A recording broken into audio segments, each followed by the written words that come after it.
ఈరోజు వీడియోలో మనం తొలి చూపులో ప్రేమ ఎలా పుడుతుందో తెలుసుకుందాం. ఇంట్లో కూర్చొని ఉన్న వ్యక్తికి తొలి చూపులో ప్రేమ ఎలా పుట్టింది, అలాగే బస్ స్టాప్లో ఉన్న కుర్రాడికి తొలి చూపులో ప్రేమ ఎలా పుట్టింది, ఒక స్వీపర్ జీవితంలో తొలి చూపు ఎలాంటి అనుభూతినిచ్చిందో మనం ఈ వీడియోలో తెలుసుకుందాం. ఈ వీడియో చూసే ముందు ఒక లైక్ చేసి నా ఛానల్ని సబ్స్క్రైబ్ చేసుకోండి. వీడియో చివరి వరకు చూడండి. ఒక మధురానుభూతి కలుగుతుంది. 4 గోడల మధ్య నలుగుతున్న చూపుకి కాస్తంత ఉపశమనాన్నిద్దామని ఇల్లు దాటి వీధిలోకి అడుగులేశాను.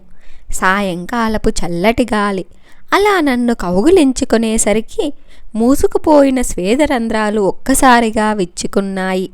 ఆ అనుభూతిని మనసారా ఆస్వాదిస్తూ ఉండగా ఎక్కడి నుండి వచ్చిందో కానీ ఒక ఇసుక రేణువు నా కంట్లో దూరి బయటకు రాకుండా తిష్టవేసింది. దాని పరిణామం ఉన్నది అనువంతే అయినా అది చూపించే మంట ప్రభావం మాత్రం శిఖరానికి సమానం. ఆ రేణువు కలిగిస్తున్న ఇబ్బందికి నా కన్ను ఎర్రగా మారి చెమ్మగిల్లడం మొదలయ్యింది. దాన్ని బయటకు తీయడానికి నా చేతులతో కంటిపై దండయాత్ర చేస్తుండగా నా వైపుగా వస్తున్న అడుగుల సవ్వడి నా చెవులకు చేరింది. మసకబారిన చూపుకు వర్ణాన్ని పోల్చుకోవడానికి కష్టం కలగకుండా నలుపు రంగు చుడీదార్ వేసుకొని గాలికి చెదురుతున్న తన ముంగురులను సవరించుకుంటూ వడివడిగా అడుగులు వేసుకుంటూ నా వైపు వస్తోంది ఓ దేవకన్య.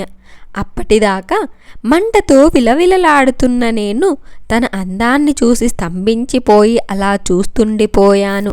నా కన్నుల్లో నీరు దారలా కారుతున్నా ఆ దార వలన నా చూపు సడలిపోయి ఉన్నా అవేమీ పట్టించుకోకుండా తననే చూస్తూ ఉండిపోయాను. తను ఆ వీధి చివర ఇంట్లోకి అడుగు పెట్టగానే అప్పటి వరకు తెలియని మంట తన ప్రతిబింబం నా కళ్ళ నుండి అదృశ్యమవ్వగానే మళ్ళీ మొదలైంది. ఇది చాలదన్నట్టు అప్పుడే వర్షం మొదలయ్యింది. ఈ మేఘం తనను నాకంటే ఎక్కువ ఇష్టపడింది కాబోలు. కనుమరుగైన వెంటనే రోదించడం మొదలుపెట్టింది అని అనుకుంటూ పరిగెడుతూ ఇంటికి చేరాను. ఇప్పుడు బస్ స్టాప్లో కుర్రాడికి తొలిచూపు ఎలాంటి అనుభూతినిచ్చిందో చూద్దాం. రేపు పండుగ అంటే ముందు రోజు సాయంత్రం దాకా కాలేజీలో స్పెషల్ క్లాస్ అని చెప్పి ఇంటికి వెళ్ళడానికి పర్మిషన్ ఇవ్వకపోతే ఉబలాటం ఆపుకుంటూ బలవంతంగా క్లాస్లో కూర్చొని ఎప్పుడు అయిపోతుందా అని ఎదురు చూస్తున్నా. అలా బెల్ మోగిందో లేదో క్షణం ఆగకుండా హాస్టల్లోకి వెళ్ళి కనిపించిన మాసిపోయిన బట్టలన్నీ బ్యాగులోకి దూర్చి పరిగెడుతూ బస్టాప్ దగ్గరికి వెళ్ళాను. అక్కడి నుంచి ఊరికి గంట ప్రయాణం మాత్రమే కనుక ఏ బస్సు ముందు వస్తే అది ఎక్కి వెళ్దామని రిజర్వేషన్ చేయించుకోకుండా మా ఊరిపైన వెళ్ళే బస్సు కోసం ఎదురు చూస్తున్నాను. మరి వేగంగా పరిగెట్టినట్టున్నాను. చెమటతో పాటు ఆయాసం కూడా వస్తోంది. మరీ గట్టిగా రొప్పితే నలుగురిలో బాగుండదని వీలైనంత వరకు ఊపిరి వేగాన్ని తగ్గిస్తూ ఉండగా ఇంచుమించు నాలాగే పరిగెడుతూ ఒక అమ్మాయి అదే బస్టాప్ దగ్గరికి వచ్చింది. తన మోము నా కళ్ళకు ఎంత అందంగా కనిపించిందంటే అప్పటి వరకు ఊపిరి అందక ఆయాసపడుతున్న నేను తనని చూసి ఒక్క నిమిషం పాటు ఊపిరి తీసుకోవడం మర్చిపోయాను. తనది కూడా నాలాంటి పరిస్థితే అనిపించింది. కంగారుగా రోడ్డు వైపు వాచి వైపు చూస్తోంది.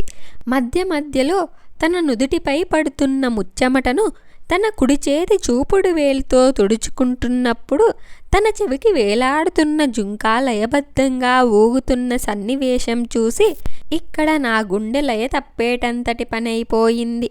ఇంతలో నా ఊరు వెళ్ళే బస్సు వచ్చింది. ఎక్కుదామని 2 అడుగులు వేసి ఎక్కితే మళ్ళీ తనను చూసే అవకాశం రాదు కదా అని అక్కడే ఆలోచనలో పడి వెనక్కి తిరిగి తనను చూశాను. తను మాత్రం అంతే కంగారులో రోడ్డు వైపు చూస్తోంది. సరే వెళ్దామని తీరా ముందుకి చూస్తే ఆ బస్సు వెళ్ళిపోయింది. ఉసూరుమంటూ ముందుకు వేసిన అడుగులు వెనక్కి వేసి దేవుడు నాకు తనను ఇంకాసేపు చూసే అవకాశం ఇచ్చాడనుకుని అదే పనిలో పడ్డాను. అంతలోనే తన కళ్ళు పెద్దవడం చూశాను. ఏంటా అని చూస్తే తను ఎక్కవలసిన బస్సు వచ్చింది. అది ఆగగానే తను అందులోకి ఎక్కి కూర్చొని అప్పటిదాకా పడిన కంగారును ఒక గాఢ విట్టూర్పుతో వదిలేసింది. ఇంక బస్సు కదలగానే తన పెదవులు చిన్నగా విచ్చుకున్నాయి. ఆ దృశ్యం యొక్క అందం నా మాటలకు వర్ణనాతీతం. ఆ బస్సు నాకు కనుమరుగయ్యే వరకు అలా చూస్తుండిపోయాను. తన ఊహల నుండి మళ్ళీ ఈ లోకంలోకి వచ్చి తన ప్రయాణం తను మొదలుపెట్టింది. ఇక నా ప్రయాణం నేను మొదలు పెట్టాలి అని అనుకుంటూ మా ఊరు వెళ్ళే మరో బస్సు కోసం ఎదురు చూడసాగాను. ఇప్పుడు మనం స్వీపర్ తొలిచూపు ఎలా మొదలయ్యిందో చూద్దాం. సూర్యుడు ఇంకాసేపట్లో డ్యూటీ ఎక్కుతాడనగా త్వరగా నా డ్యూటీ ముగిద్దామని చేస్తున్న పనిలో ఇంకొంచెం వేగం పెంచాను.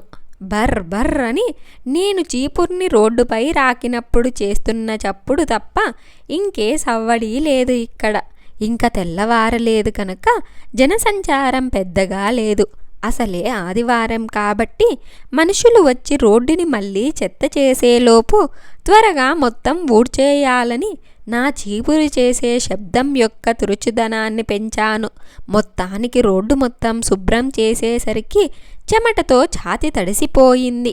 ఉడ్డగా చేసిన చెత్తని డస్ట్బిన్లో వేసేసి ఇంక నా పని అయిపోయిందని జేబులో ఉన్న బీడీ తీసి వెలిగించాను.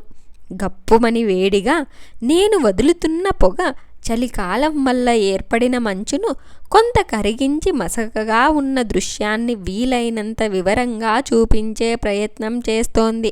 అలా 2 సార్లు బీడీ కాల్చేసరికి ఎదురుగా ఎవరో వస్తున్న రూపం కనిపించింది. ఎవరా అని చూస్తే నెత్తిన తట్ట పెట్టుకుని వేగంగా అడుగులు వేసుకుంటూ ఒక అమ్మాయి నా పక్కనున్న ఫుట్పాత్ దగ్గరికి వచ్చింది. ఆ వడివడి అడుగుల్లో కూడా వయ్యారం కనిపించింది నాకు. తను తట్టలో ఏం తెచ్చిందో ఆ వాసన బట్టే అర్థమయ్యింది నాకు. నేను చేసే పని వల్ల ఆ చేపల కంపు కూడా సుగంధంలా అనిపిస్తోంది నాకు.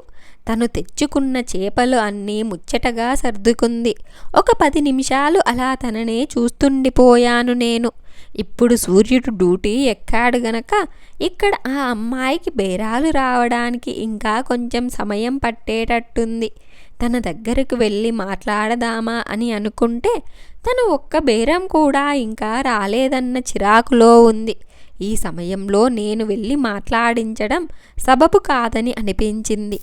పోనీ నేను తనకి మొదటి బేరం అవుదామని నా జోబుని తడుముకుంటే ₹1 కూడా లేదు. కొన్ని జీవితాలు ఇంతే, దూరం నుండి చూడ్డానికి తప్ప దగ్గరకు వెళ్ళి మాట్లాడడానికి పనికిరావు అన్న నిస్సహాయత నా మెదడులో అలుముకుంది. చేసేదేమీ లేక మళ్ళీ తనను అలా చూస్తుండిపోయా. ఇంతలో నా అలసటను గుర్తు చేస్తూ ఆవలింత వచ్చింది. తనతో మాట్లాడే భాగ్యం లేదు. కనీసం తన గురించి మంచి కలనైనా కందామని పడుకోవడానికి ఇంటి బాట పట్టాను. తొలిచూపు. తెల్లవారుజామున మంచు పొరల మధ్య ముత్యంలా మినుక్కున మెరిశావు.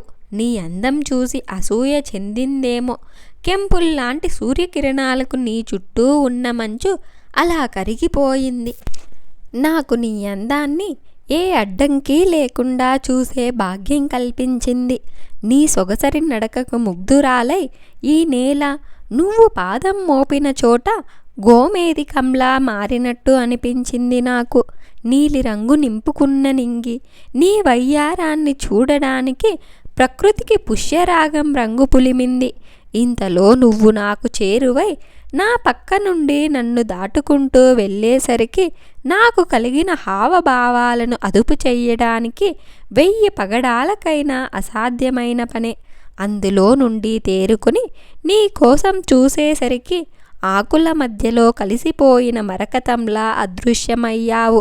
రెప్పపాటులో జరిగిన ఈ విడ్డూరపు వైడూర్యానికి ఆశ్చర్యపోయి నీ కోసం వెతకడం మొదలుపెట్టాను. వెలకట్టలేని విలువున్న వజ్రానివైన నిన్ను ఒక్కసారి చేజార్చుకున్నాక తిరిగి పొందడం అసాధ్యమని తెలిసినా ఇప్పటికీ నీ కోసం శోధిస్తూనే ఉన్నాను. 1000 కన్నులతో ఎదురు చూస్తూనే ఉన్నాను. ఒక్కసారైనా కనిపించు నేస్తం. ఇలా ఎవరికి వారు వాళ్ళ భావాలని వ్యక్తపరిచారు. ఇంత మంచి కథను మనకు అందించిన హృదయ్ గారికి ధన్యవాదాలు. ఈ వీడియో కనుక మీకు నచ్చినట్లయితే ఒక లైక్ చేసి ఈ కథ ఎలా ఉందో కింద కామెంట్ చెయ్యండి. నా ఛానల్ ఇంకా సబ్స్క్రైబ్ చేసుకోకుంటే వెంటనే సబ్స్క్రైబ్ చేసుకోండి.